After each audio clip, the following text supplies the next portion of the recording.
I'm driving through northern New Mexico today, and I'm not at a computer to do a video, so I wanted to just quickly record something and speak a little more on the historical context related to the Arthur Blueprint that I was speaking on in the previous videos, but this time to do some work to reclaim the Priestess Blueprint for all women, as I have been on my path of study and integrating womb mysteries, womb wisdom, and remembering the path of the priestess, remembering the true path of the priestess, which is a path of embodying Christ consciousness and a path of being a pure vessel for Source, and through which Source may emerge and create and give revelation. Yeah, a lot of my work has been about reclaiming some of these ancient priestess codes and reclaiming the truth of the ancient times of the priestesses. And some of the work I've done has had me track all the way through the times of ancient Egypt, all the way through the times of ancient Greece. I've done a lot of work to better understand the ancient practices of divine conception and divine union rites that occurred on Delos Island a long time ago, and let's say pre-Roman times, when some of the more ancient, pure priestess wisdom and practices were able to be held and perpetuated without interference, without patriarchal, control or violence coming against the priestess groups.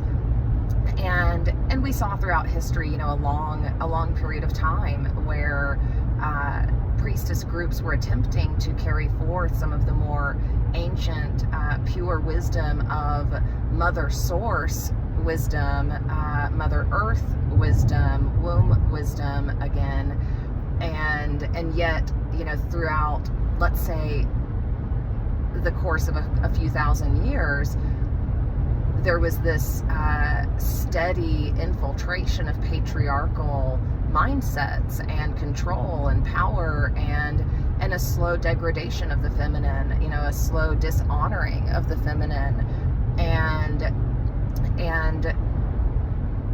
so I think we're all aware of how that degradation across the board, for humanity has also happened throughout time, and how we arrived at a place in more recent times, in our more recent history, the last, few hundred years especially, or last couple thousand years, where, women have really been, in some ways seen as secondary to men, not really honored for their life-giving force, not really honored for their power and magic that they hold. And when a woman is able to hold her purity and able to hold her highest wisdom in a pure way, where she's not being violated and she's not being forced into these patriarchal systems of control, a woman's magic is powerful.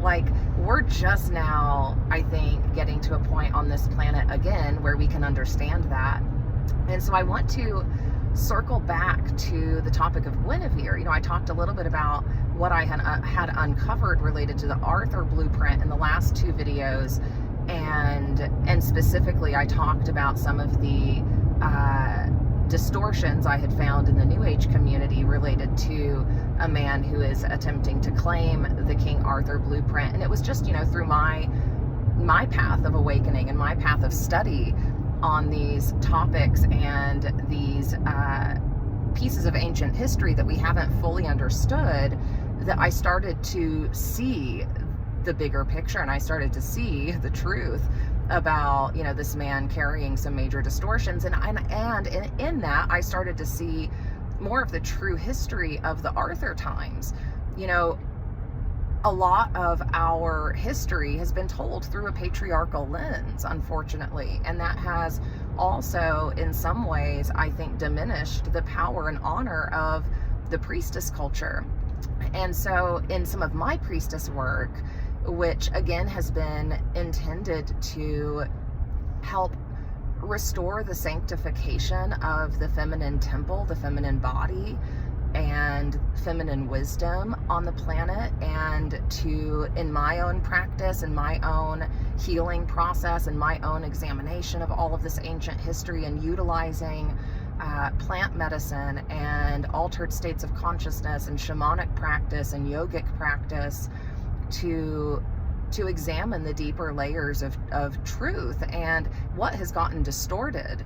You know, we have the ability as priestesses to bring truth back by remembering the way of the priestess and by operating as priestesses. And so those last two videos were born, you know, from this process. But I want to specifically speak to a distortion that I think is present in the historical Arthur narrative, and that is the story of Guinevere having an affair with Lancelot. I don't think that's accurate. I don't think that's accurate at all. And I think what has happened there is, while we want to think that every single knight under Arthur was an upstanding, honorable, high consciousness person, and most all of them were, I think we had a bad apple in the mix. And I think Lancelot was a bad apple. And I think Lancelot actually may have forced himself onto Guinevere. And I think there's something about that affair story that doesn't sit well with me. And I think that was this attempt, because Arthur was a very high level avatar and agent of the divine on this planet.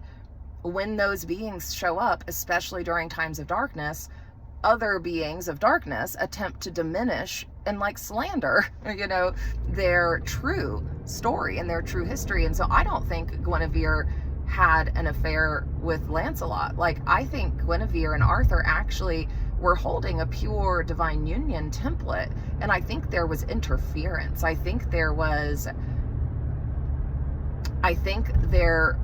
were some distorted masculine behaviors that were starting to show up back then, and were in some ways like destabilizing the kingdom.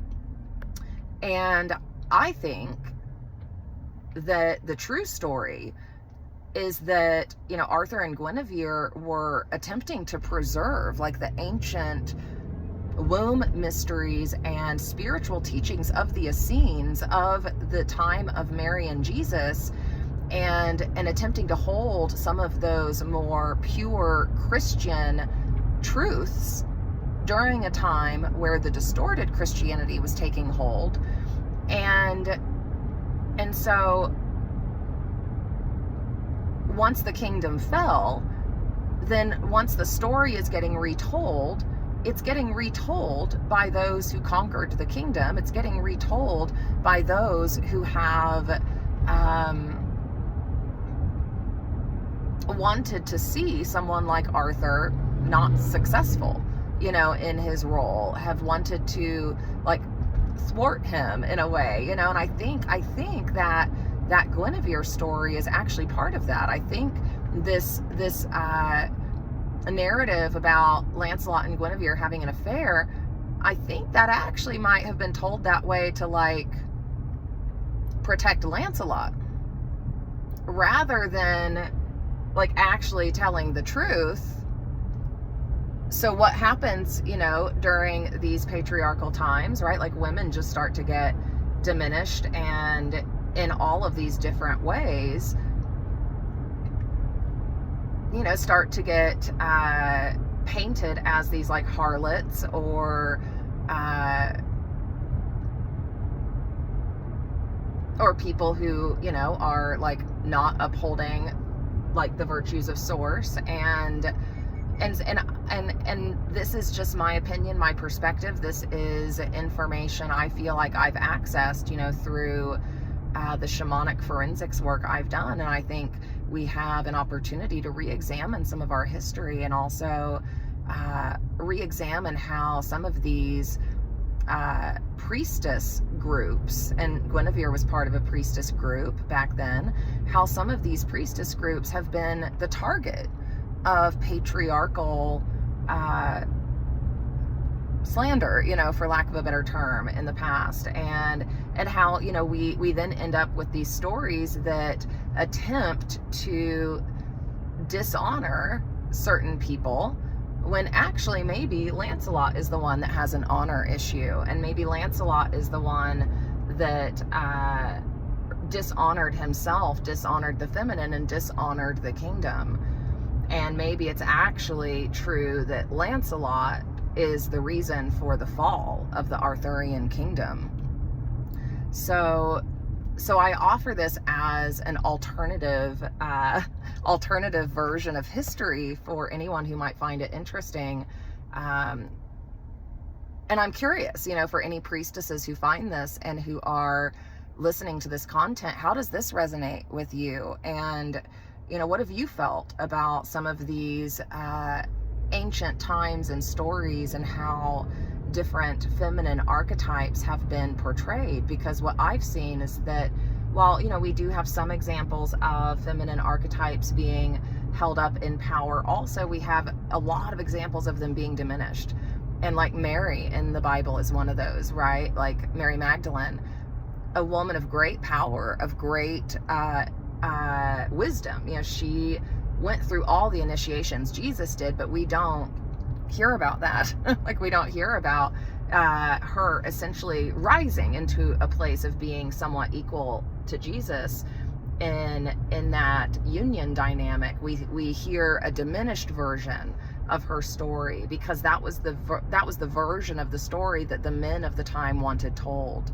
And we have to remember that the men of the time back then were the ones choosing, what history got told and what history got swept away. So I think we have an opportunity here to better understand, what priestess embodiment really looks like, and again, my kind of triangulation of this history is that Guinevere was a high-level priestess. She was very much upholding those womb mysteries and understanding the mechanics of womb purity, and would not have just let an affair like that happen. Like, that just doesn't seem that plausible to me.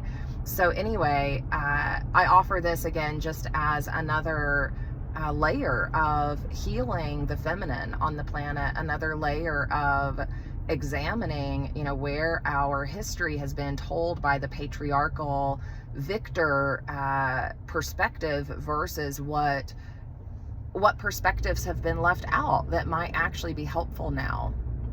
So I bless the healing of all priestesses on the planet. I bless the healing of all women who have found themselves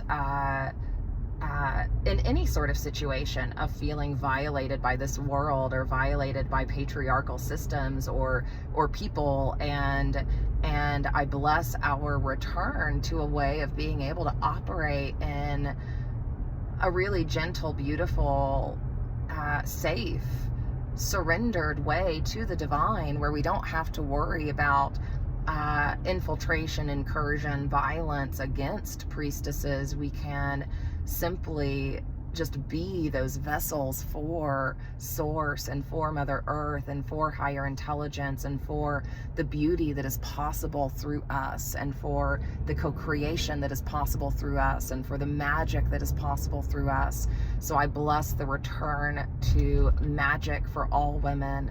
May they know their true magic. May their wombs heal from all of the ways that women have been diminished or violated in the past. May all women find their way back to their true priestess power, because all women are priestesses of Source, of Mother Earth, of the universal mother, and we are all remembering ourselves as powerful embodiments of that universal mother.